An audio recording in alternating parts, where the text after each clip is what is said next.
Okay, now I'm actually getting to the demonstration part. I've been articulating a formal theory of resonant frequency in the music theoretic context. Now I have set up this patch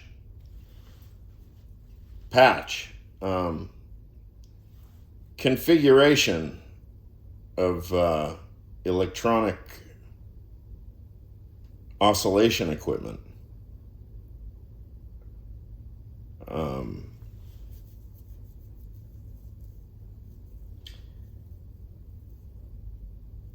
Almost nothing is happening, and yet it finds itself just this side of noise.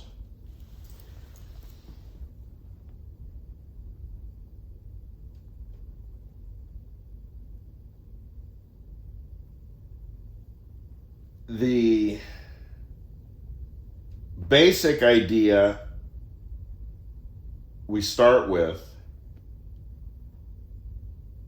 is out of this unit, which is the mangrove, there's two outputs. There's a square output, which I won't use until the end. And, oh, well, no, I use it. Hold on. I don't know, I'm wrong. Never mind about that. No, I use it. It's the basis of the patch. I'm thinking of this one, which is a square output from the GRP. So the mangrove has a pulse output that's being used both as a setting for the cutoff frequency of the low-pass filter. The low-pass filter is doped for A106-6 XPVCF 16-fold voltage-controlled Oberheim expander filter.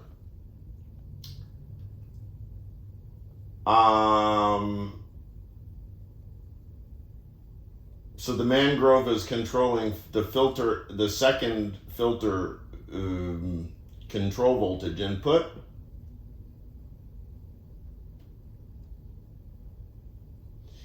The first control voltage input is being controlled by the output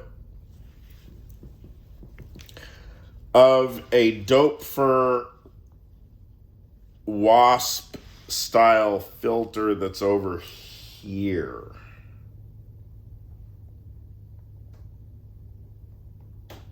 Nothing's going in, nothing's controlling the WASP filter, so there will be no change other than whatever it's just so happens to be set to.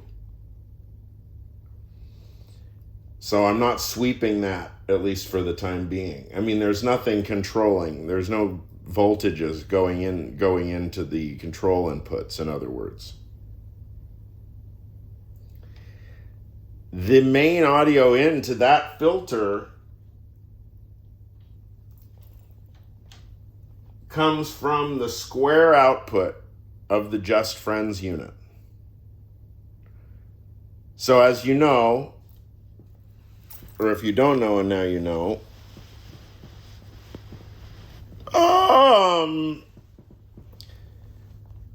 square wave supposedly contains all harmonics.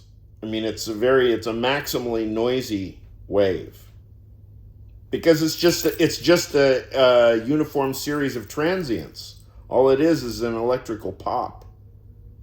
The gate transition from 0 to 1 is a square wave, right?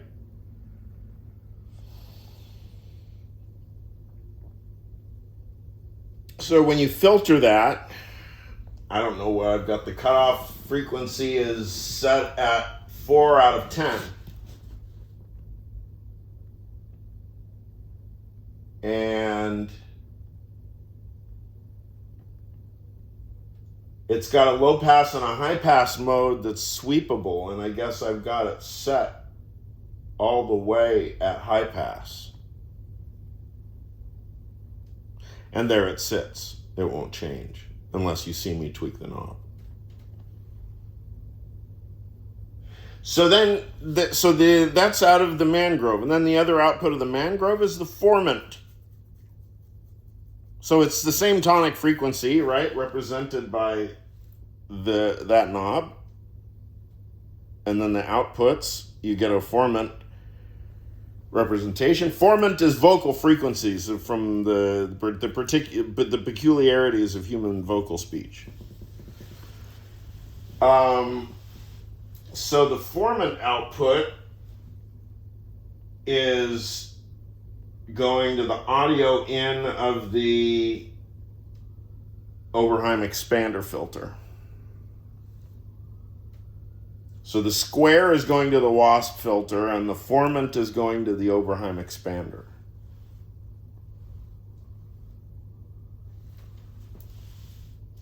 So the mangrove oscillator is a beast. I mean, it is an absolute motherfucker of an oscillator. And so then you put that into two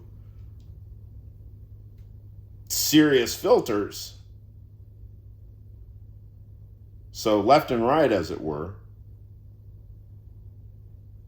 I don't know if I've got them split that way. I don't think I do. But I definitely am taking advantage of the fact that now in the system, you've got the source of the tonic frequency source is a beast. And that's being filtered by a WASP filter, the square wave, and the formant is the expander filter. So those are now in the system. The material, the source material there is very robust. And so using those both as cross modulations, it creates quite dramatic resonant frequencies. There with the resonant frequency, it's just this very same principle as Trent Gill gives us in the Just Friends. The Just-Friends-Intonation module. The Just-Friends-Intonation module.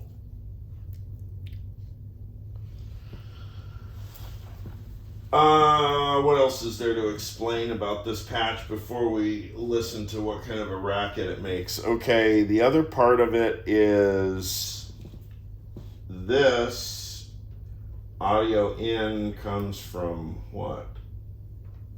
So that's coming out of the Oberheim expander filter going into a dope for A106-5 SEM Oberheim 4-voice filter, another legendary filter.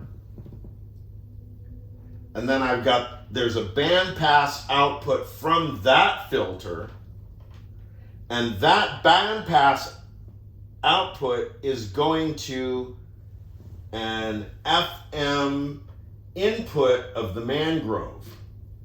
So now we're in self-modulation territory. It's going into the FM index of the mangrove,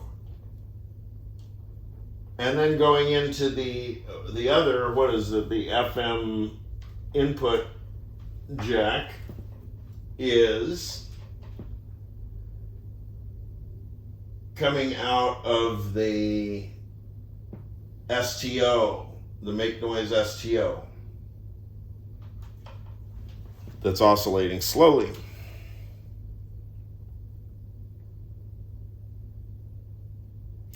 Now, the only thing that you need to listen for when we listen to this racket is where the resonant frequency emerges. And it's very dramatic. I mean, you'll know exactly what I'm referring to when you hear it. So this is a very simple patch, but it creates, first of all, now every single knob, all you have to do is touch it and it creates complete change in the tonality and the rhythm of the system. every knob is now maximally proximate to some or other key resonant frequency. I'll shut up now. You'll see what I mean.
signal to stop. Because why? I was expecting one dramatic change by changing the cutoff frequency of the WASP filter. Nothing happened. So that, according to my hypothesis, hypothesis about using the wolf note as the ground of music theoretic composition, is that the moment you lose track of where the wolf note is in the recording, unless you can go back to it and find another place on another parameter that you can regain your frame of reference again, you will, in a sense, be lost until you find your way again. You might get writer's block, or you might get bored, or you might think you lost your work, or anyway.